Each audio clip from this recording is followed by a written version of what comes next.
to start off any proposition. But actually, if you look at I'm going to start off on the world of publishing anyway. If you look at the bestsellers list in the back of the Sunday Times every Sunday and so on, there seems to be two phenomena taking place. On the one hand, you find that a number of popular science books actually sell immense numbers of copies. There's a broad interest in scientific issues across the population, quite broader, I think, than socialists are often prepared to give credit to. But parallel with that, you find that there's actually an interest in ideas that run against science, that really encourage a suspicion of science, that encourage an idea that really science has been, for whatever benefits it might have given human society, that actually on the whole it's probably up to no good whatsoever. That actually, if you look around, then there's all kinds of, there appears to be all kinds of evidence to show the way in which science can be really quite destructive. And science,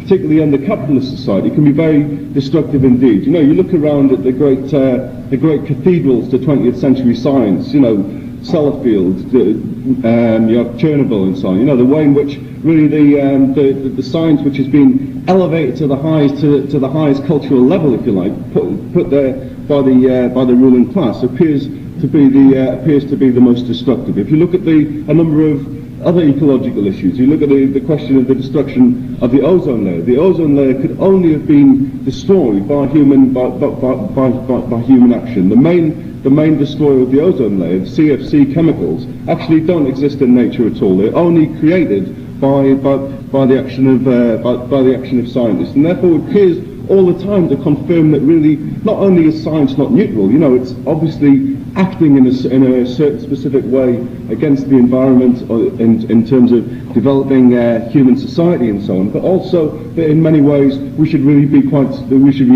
suspicious of it. I think that in all sorts of aspects of people's lives, then that suspicion is confirmed time and time again. If you look at people's experience in terms of medicine, leaving aside the experience of actually using the National Health Service and so on, but it appears, the number of people who have decades after decades get pumped full of Valium rather than their problems really being solved. If you look at the way in which the chemical companies have really conspired to make it much more difficult than it need be to solve the problems of AIDS and so on, you have people departing from any hope that there'll be any scientific cure for AIDS, any hope there'll be scientific developments which help AIDS sufferers, departing from there, drifting off into homeopathic medicines as a result of that. Really a whole series of experiences in people's lives that seem to confirm that really science is something to be very suspicious of indeed. I think the reason for that, the reason why you have that suspicion, has to do with people's alienation, which I'm going to come back to later on. But really, I think to start off the question, we have to say really what role does science play? Science plays a very specific role within the development of human society. It actually underpins the development of human society. It's absolutely central to it, because what it says is that it's actually an attempt to understand the environment in which we live, to understand forces at work in nature, in order not only that we have the pleasure of understanding the way that things work, but also that we can act consciously in order to change it. And if you look through the development of human society, then it's a progressive struggle by humans to really get to grips with their environment, to progressively apply knowledge that they have about their environment in order to improve it, in order to improve the conditions for themselves. Now, of course, throughout most of history, throughout virtually all of history up to now, that attempt to find scientific knowledge to systematically progress the way in which we can, the way in which societies evolve and so on, has always been partly occluded by all kinds of mysticisms, all kinds of resort to religions of various kinds and so on, based primarily upon the inadequacy of science at any given time. And you find that these two functions develop together. So you find that even 3,000 or 4,000 years ago, in the most advanced part of the world at that time, the Fertile Crescent, stretching through from the Nile Delta through to what's now Iraq and so on, you find that you have existing side by side, really very advanced, very well thought out attempts to introduce irrigation, to apply scientific principles to the way in which humans are attempting to control their environment. You find that existing side by side with all kinds of mysticism, all kinds of belief that really ultimately, regardless of what we do in the fields, that actually there's gods out there that really set the limits of what we can do. You find in ancient Egypt, for example, side by side with really quite an advanced understanding of the way in which the Nile can be used constructively in order to improve agriculture, an understanding of the flood patterns, an understanding of the environment. Not only that, you have an understanding, very advanced development of mathematics. You find side by side with that really a society also dominated by religious ideas that really say that regardless of what we do here on earth, then actually our attempts to control things are actually quite tightly circumscribed by forces outside of our control. And actually, you find not only those two factors existing side by side, but of course the fact that they exist side by side actually gives rise to, you can start to explain various aspects of religious mysticism on the basis of people's current knowledge about science. That actually many of the what are put down as irrational superstitions and so on that humans have developed actually have a very direct link to their level of understanding about science at that time. The most obvious example is the banning of pork under Judaism and Islam is actually a very, very sensible measure. That actually pork in a hot climate is actually a dangerous meat to eat and so on. That actually the point is that you find that throughout human society that actually the progressive increment of human knowledge about the way in which humans can act against their environment actually is central to developing those societies, and that really finds its highest confirmation yet in terms of the rise of capitalist society. That you have side by side with the development of a capitalist class in Europe, you find side by side with that a whole series of scientific breakthroughs, which are really used to confirm the bourgeois project. That really from now on, instead of relying upon God, relying upon God's agent on earth, the feudal lord and so on, to decree that what should happen, that actually humans themselves should rationally think about the way in which they can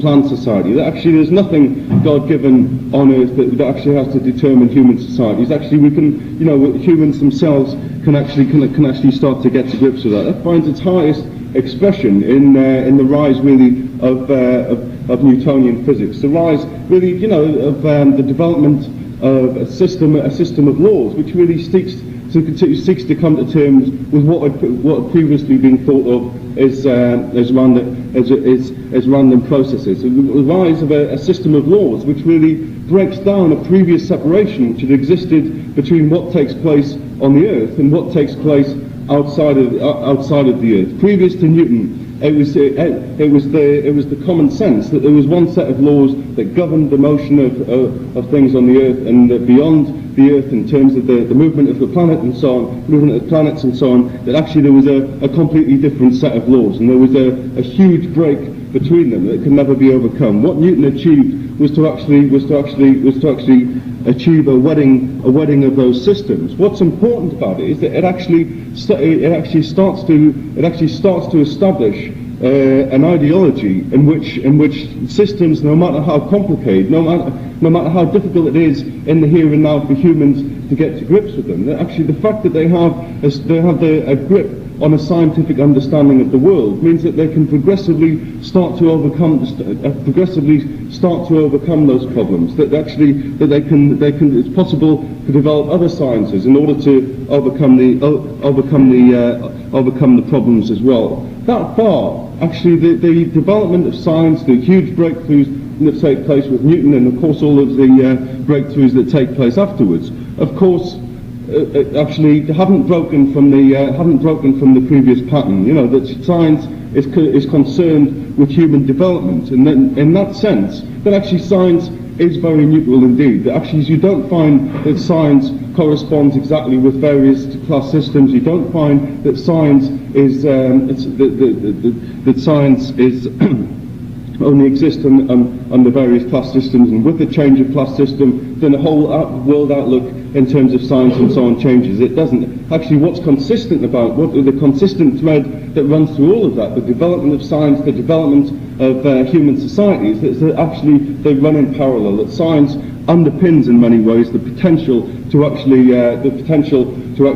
develop those societies. What also takes place, of course, having said that in that sense science is very neutral indeed, is that you find that particularly with the development of capitalist society, with the development of bourgeois ideology, really hegemonizing ideology in society, you find that very quickly the ideas associated with the new sciences are very quickly misappropriated by the bourgeoisie themselves. You know, that the new sciences which develop are really taken as confirmation that bourgeois society, the society that's been reached at that given time, is actually the natural order. It's the final resting point of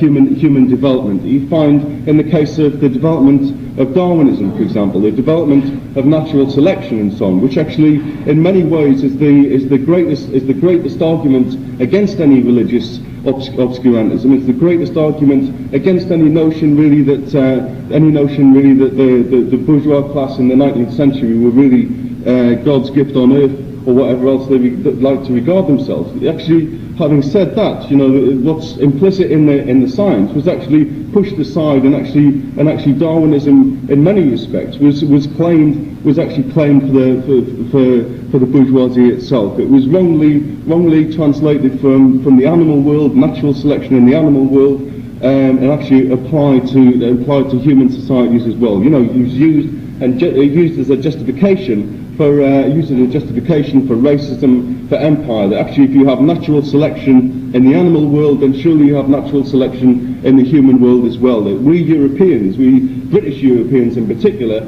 have really been selected as the champions of humanity as a whole, and therefore we have the right to abuse, to oppress, to exploit black humans around the rest of the world. Not only that, not only do you find that various sciences are ideologically appropriated by the capitalist class, you know, and applied in the wrong ways for specific ideological reasons, that you also find that actually the application of much of the science, of course, is very much shaped by the society in which it grows up. And you only have, I think the best example is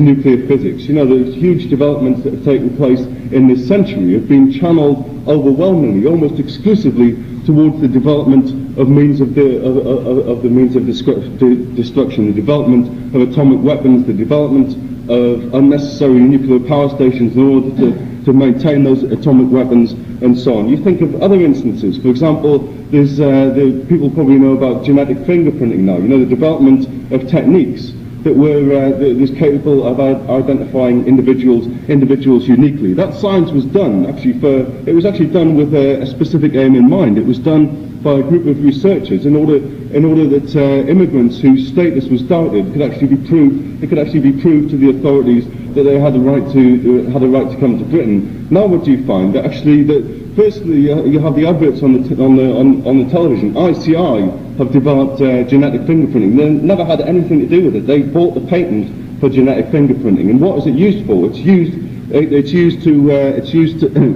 used by the police, not in order to help immigrants come to this country. It's actually used by the police in order to establish that other people have carried out crimes and so on. You find in all other kinds of ways that really the fact that science operates within capitalist society actually distorts, in many ways, it not only distorts it, but it stops it fulfilling its potential. You know, in many ways, it works in a whole series of ways. That capitalism throws at many natural unnatural impediments to the development of science. You look at the way in which numerous institutions across the world actually carry out exactly the same work with very little communication between them. I think again the case of AIDS is an absolute classic. The fact that you had two institutions really discovering what caused AIDS at around the same time, and then waging a legal battle over who has the rights to the science, rather than collaborating in order to improve it. You think about the development of microelectronics, for example. There's half a dozen countries around the world attempting to be at the forefront of the development of microelectronics, and being sure at the end of the day that if they actually manage to get to the forefront, that they're not going to collaborate with other countries. You'll find huge industrial secrecy between Japan, the United States. You find a country like South Korea, for example, attempting to get its way into the microchip market, and actually finding that it's excluded on the basis that the science which already exists, the knowledge which already exists, isn't actually published. It's not actually put to the use of all humans. There's more serious impediments to the development of science under capitalism, ones which are really quite structural to the nature of capitalist society itself. You think about the development of various breakthroughs in agriculture. The Green Revolution, for example, should have been used by now, should have been applied by now, really to really wipe out any question that there should be anybody starved in the world. The Green Revolution, the application of a certain science, increased the potential to produce food three times over. What do you find? That in parts of the world, in Africa and so on, that science hasn't been applied because of the structure of African bank loans, because of financial considerations. You find in India, for example, an amazing article in the Financial Times about India about a year ago, saying that really the Indian government is in crisis over agriculture. They're embarrassed. They have a stockpile, a surplus of 3 million tons. They don't know what to do with it. The Indian government now carries out similar sorts of things that the EC in the United States does. It has to burn food in order to maintain the market and so on. That you find also that it's also not only is there structural impediments, associated with the way in which the economy runs under capitalism, but there's other instances of outright suppression of scientific knowledge. That for 20 years in the United States, the heart of the free world and so on, certain research into number theory was actually suppressed. It was a department of the CIA which had a responsibility of making sure that nobody developed number theory beyond a certain point, because it actually jeopardized the whole of the code system. Beyond that, you also have plain fraud within science under capitalism. Again, put to specific uses. The whole development of entomology, the understanding of insects, for example, has been completely distorted by the needs under the needs at the end of the last century to actually subjugate Africa. The Africans themselves had for centuries known how to deal with the tsetse fly. They themselves had actually been able to overcome diseases associated with the tsetse fly. They knew how to control it. Part and parcel of driving Africans off the land was actually introducing a new science which actually says that the understanding which existed before is all invalid, and therefore, instead of what had existed before, Africans knowing that actually you keep game away from cattle, that you follow various practices, but actually not only did the colonials introduce game, introduce tsetse fly in order to drive Africans off the land, they also wrote learned books and journals actually justifying this on the basis of falsified theories. That having been said, the way in which under capitalism science can be distorted, it can be misappropriated, it can be slowed down, it can be abused, and so on. On the other hand, I don't think we should develop a kind of conspiracy theory that really says that the capitalist control of science is all powerful. You know, that really that they can put it to certain uses for themselves, and that they do so in an efficient way, and that therefore we should start to give up hope. I think one of the best examples of this is really the development of the machine gun. You know, a technology which transformed the way in which war was fought. Certainly in potential by the middle of the last century. What do you find? You find actually the development of that technology is completely skewed by ideology. That firstly, it's insisted that a machine gun will be useful against backward Africans and so on, people that are frightened by machinery and so on. That a machine gun which proved itself in that respect would not be useful against Europeans. Europeans are too sophisticated to be scared by a machine gun. Therefore, the machine gun was kept out of European armies for generations. It was excluded from European armies because it actually was a threat to the old regimental system, the threat to the idea that really what was done with the bayonet, what was done with the drumbeat and so on was much more important than what was done with the machine gun. The very first patent taken out for a machine gun actually had two barrels. It had one barrel with a round bullet to kill Christians with, and there was one with a square barrel to kill Turks with. Again, you know, science dominated by the application of technology, even the development of technology, really dominated by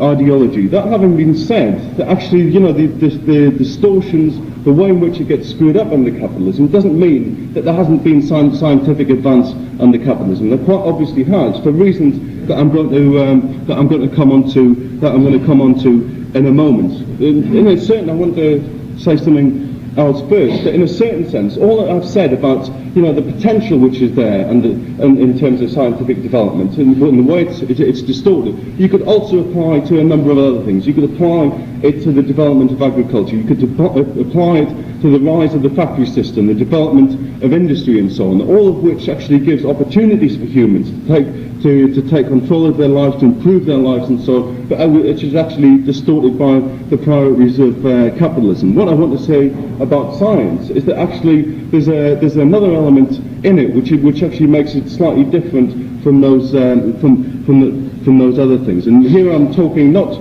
about science in its broadest aspect, about the uses of technology and so on, but really science in terms of theoretical understanding of the way in which various natural processes work. Because really, you know, there's a real feeling that because for various reasons that actually science is in some way an ideology. You know, it's something. You know, in the broadest sense, you have the ideology of science, which really says that all we have to do is increase our scientific knowledge, and then all the other problems in the world will go away. But also there's quite a widespread feeling, really, that our understanding of the world is specific, you know, in specific fields and so on, is really governed by ideology rather than governed by a search for the truth itself. And what I want to argue is that really science has nothing to do with that at all. Science has an objectivity which doesn't exist in other aspects of human understanding. It has an objectivity which you won't find, for example, in the disciplines of economics, sociology, or whatever. And it does so for a very, very simple reason. Actually, natural science, by its very definition, engages the natural world. It has to, out of necessity, actually search for the truth. It looks at things that have existed, will exist, that existed before humans actually came onto the earth. It will exist long after humans have disappeared. It looks at, in many ways, unchanging systems, and therefore draws an objectivity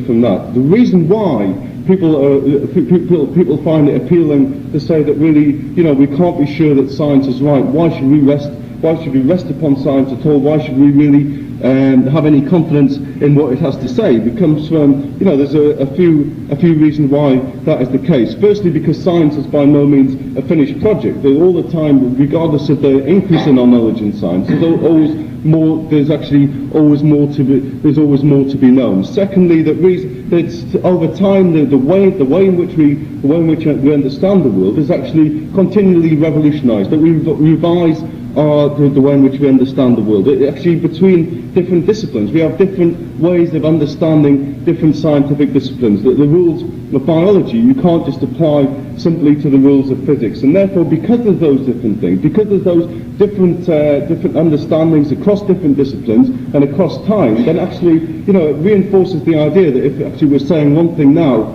we said another thing 100 years ago, that the people in the biology department say things different to what they say in the physics department, then surely isn't it all ideologically motivated? What is it that convinces us that it's actually pinned down in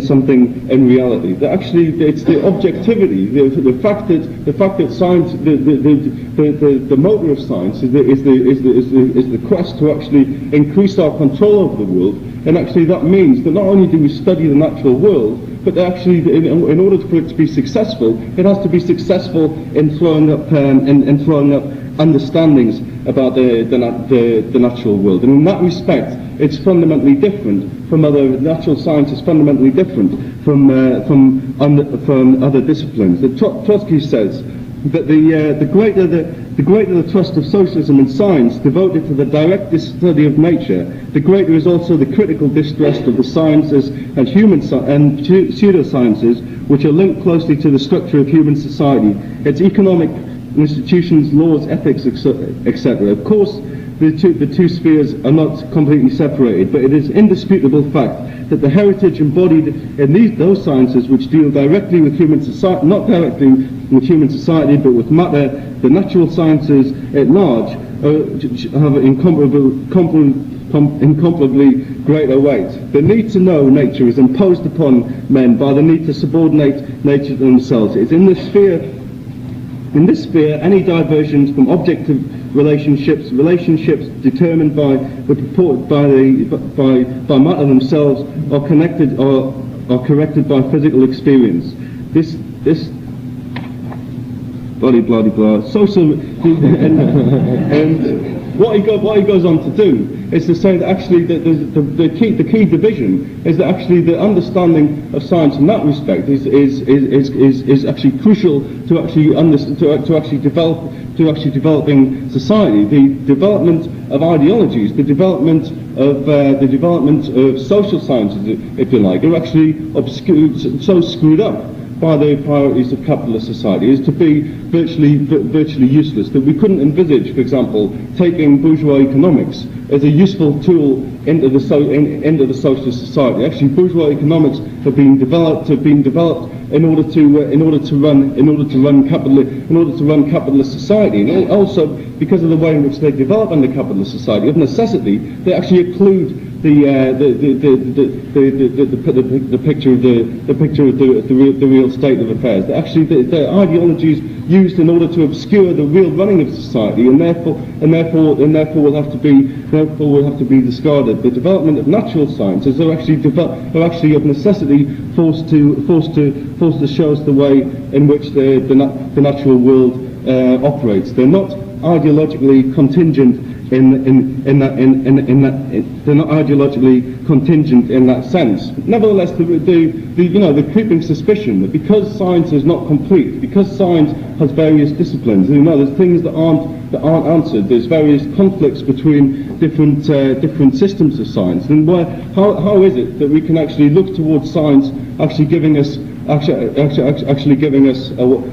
way forward, eventually giving us a full understanding of the world? And I think that we have to look at it like this: the different scientific disciplines grow up of necessity out of the state of knowledge that has been developed at a particular time. That you have different ends of the spectrum. If you want to study the interaction of particles against each other, you want to study the basic exchange of energy between those particles, the motion of those particles and so on, then a number of very, very simple physical laws are adequate to do that. If you want to, on the other hand, to actually study the way in which organisms develop, the way in which they operate against each other, then a different set of laws are actually necessary to actually govern, to actually understand their behaviours. Without having said that, actually in the final analysis, all of those sets of understandings, all of those scientific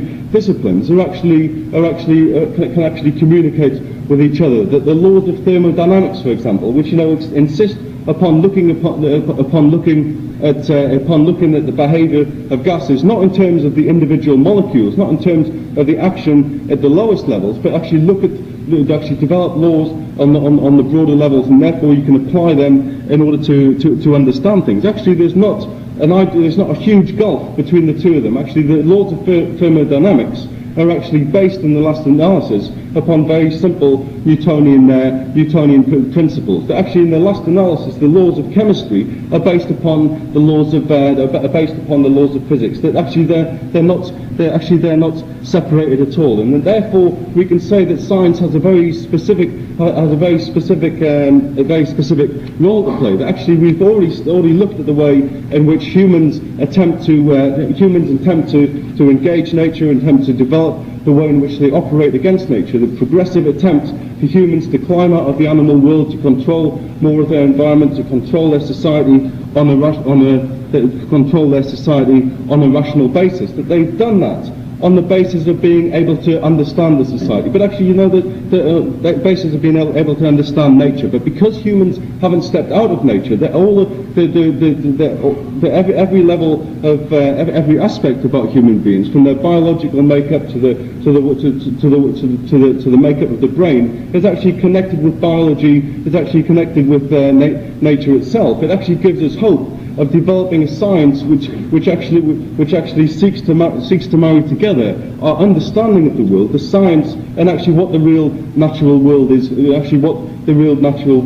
have said that in the here and now, at every stage, that there will be different systems of understanding the world, that there will be different levels of scientific discipline. But actually, not only are those disciplines interconnected, not only do they have a thorough coherence throughout them, although not completely finished, but actually you can also start to understand. You can also envisage a way in which the way in which we view the world actually corresponds to the world itself. That the makeup of the human mind is actually a culmination at the most sophisticated level of physical processes itself. And there's all kinds of confirmations of that actually come down to it. The search for what are called the fifth generation computers.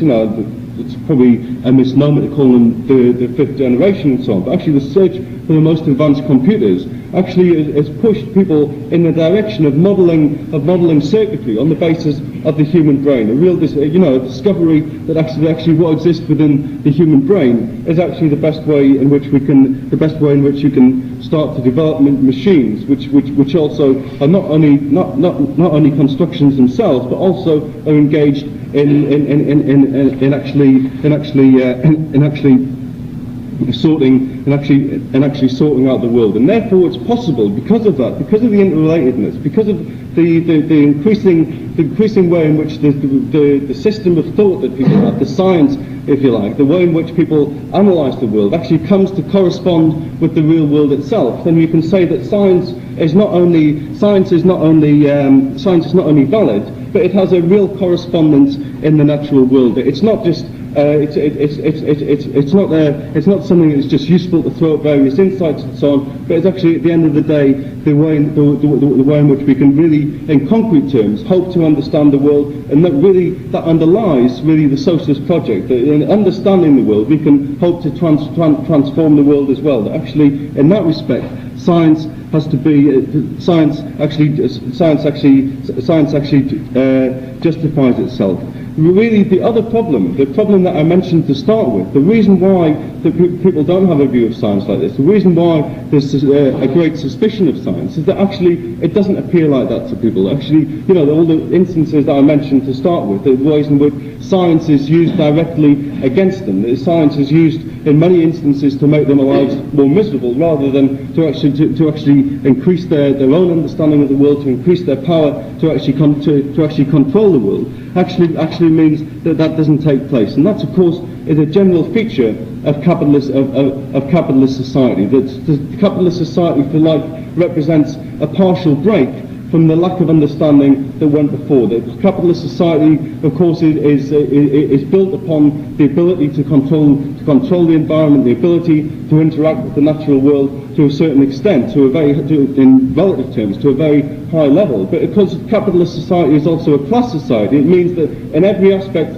of people's lives, then their ability to see that what they do consciously in order to transform the world, actually is of their own making. You think about it in the way that people work and so on. Actually, what workers do actually is in the last analysis the one thing that actually physically transforms the world. But actually, the way in which workers do it, the way in which they're told to do what they do, rather than pick it out for themselves, the way in which they actually have no control, no interest very often in the products that they finally produce, actually gives rise to a feeling that even though it's them that are doing the work, even though it's them that are actually transforming things, that actually it's not them at all. It places them outside. It places them outside of reality, if you like. You know, it moves them at one remove. You have alienation works in that respect under capitalism. That also, in another respect, the humans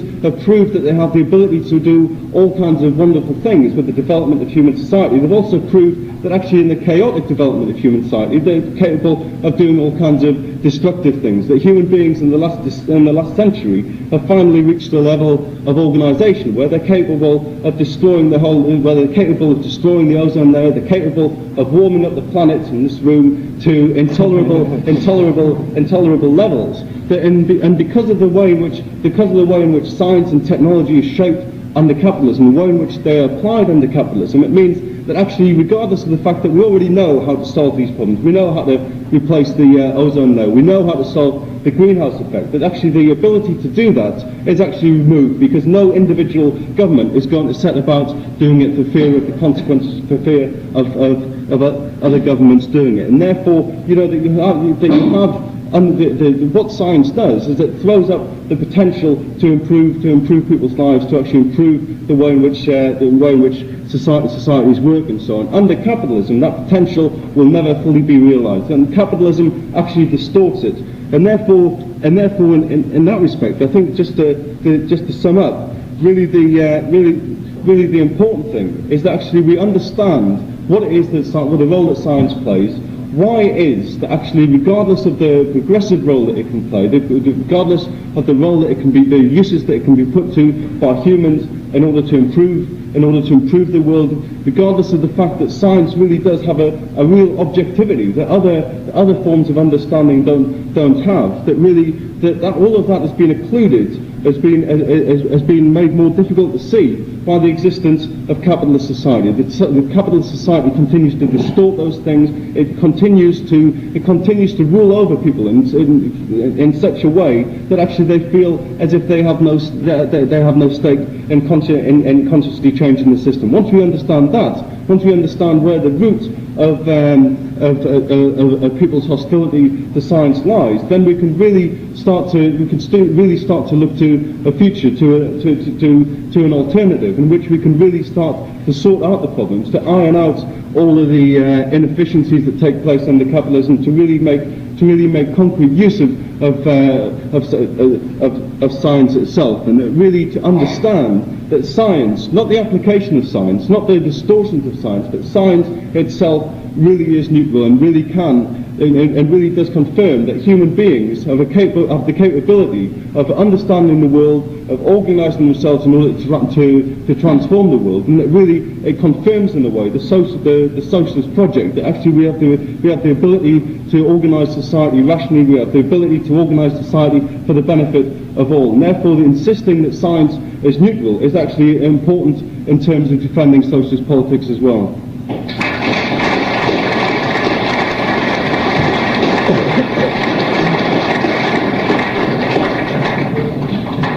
Okay, comrades, we're now opening up the meeting to questions and contributions and disagreements with what Duncan may have said and whatever. As I said at the beginning of the meeting, the